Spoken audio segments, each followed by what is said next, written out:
You're watching the OER Incubator, a repeatable faculty development program by Catherine Fahey, OER librarian, Salem State University. Hey folks, I'm Kathy. I became the OER librarian in July 2024, so I'm pretty new to the role. Previously, I was a subject specialist research and instruction librarian at Salem State for about 16 years. Also, I'm a poet, and I have experience in traditional publishing, working with presses, and also in self-publishing, putting my own work up on the internet and in zines and other print media. I'm also one of the faculty advisors to our literary magazine, so I have a lot of experience in publishing. In 2018, Salem State launched the Viking OER and Textbook Affordability Initiative. Our school mascot is the Viking, so we named it after that. Over the years, we have managed to save students a few $1 million in using zero-cost or low-cost course materials. The library gives out a number of grants every year to encourage faculty to work with low-cost and no-cost materials. To date, we have given out 149 adoption grants to faculty. We give them to people who have transformed their courses to use zero-cost or low-cost, which the Massachusetts Department of Higher Ed defines as materials less than $50. And we give out a $500 grant for each course that faculty submit. We've also given out 2 creation grants to faculty to support their creation and authorship or remixing of open education resources. These grants are $3,000. We've given out 2 of those. And we are also one of the 6 institutions that make up the Rotel grant, the Rotel project. Rotel is remixing open textbooks through an equity lens, and it was a grant that 6 public schools, public colleges, and universities at Massachusetts received. The first time I met most of my Rotel colleagues was at the Open Education Conference in Providence, Rhode Island in October 2024, when they gave a talk called Building the Boat as It Sails Down the River, Publishing Support Team to the Rescue. And this is a group of grant-funded employees who had specialized roles focusing on editing and multimedia and technical editing, getting the manuscript from the author's words and making it live and work in Pressbooks, making it web ready. And I was thinking after that presentation, can we replicate this? Is this something that we can do without the grant money?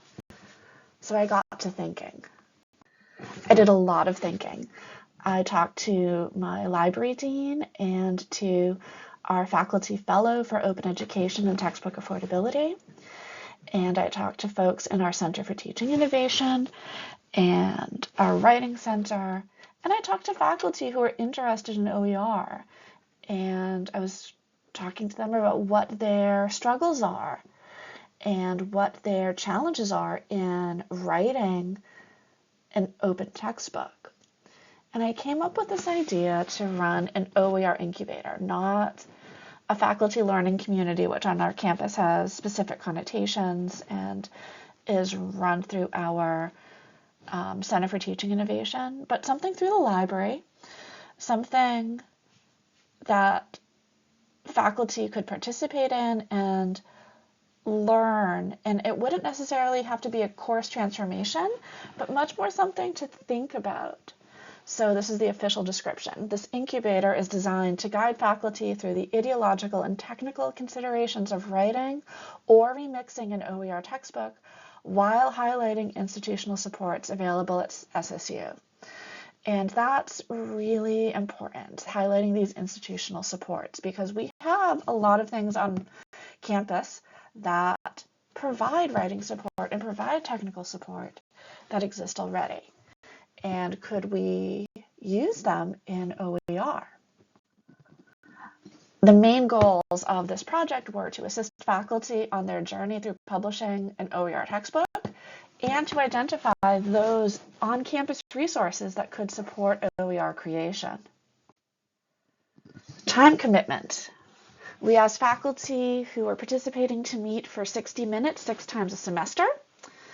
We decided to meet in person with the option to do remote participation via Zoom.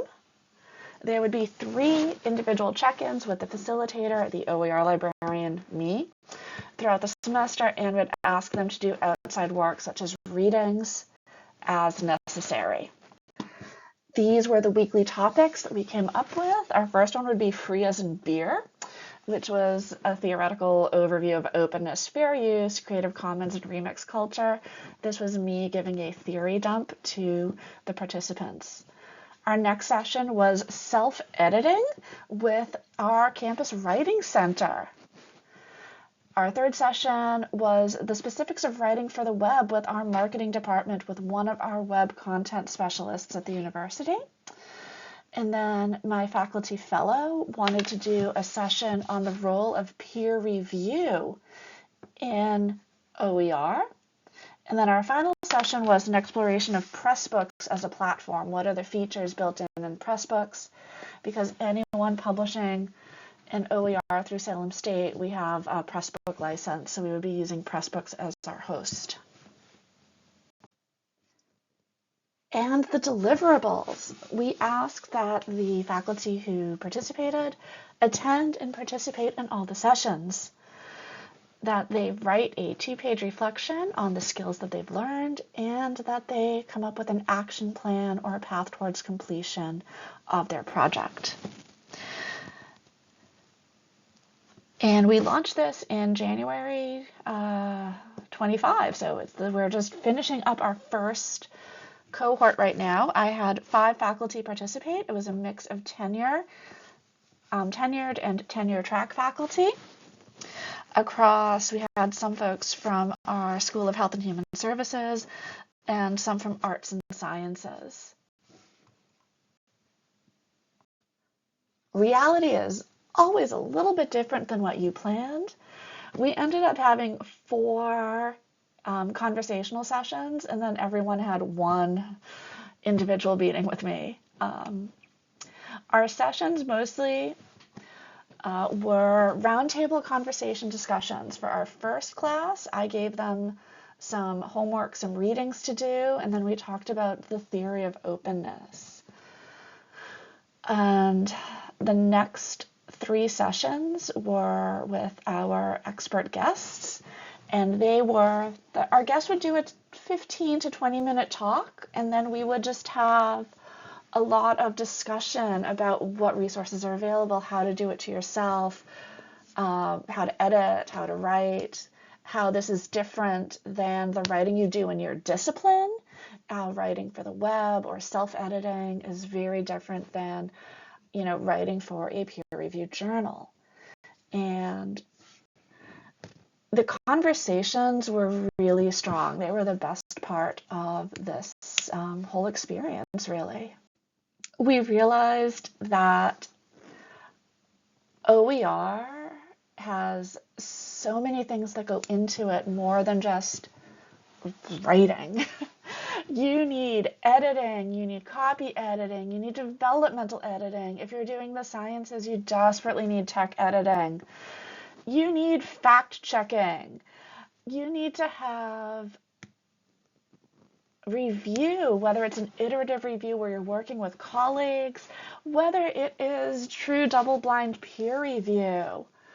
Who is doing this quality control of it? Is it up to the library? Does the library stand in lieu of a press? Because if you go with a traditional press, they're going to do a lot of this for you. Who is going to be doing the book blurbs and the promotions? 5 stars, would recommend, 0 stars, never read this again. And what is the role of OER in the tenure process? At my school, our current provost is in favor of it.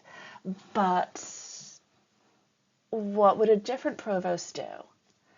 If you're at a school that requires peer review, or traditional publishing is the only forms of scholarship that they accept, where is the incentive to do OER?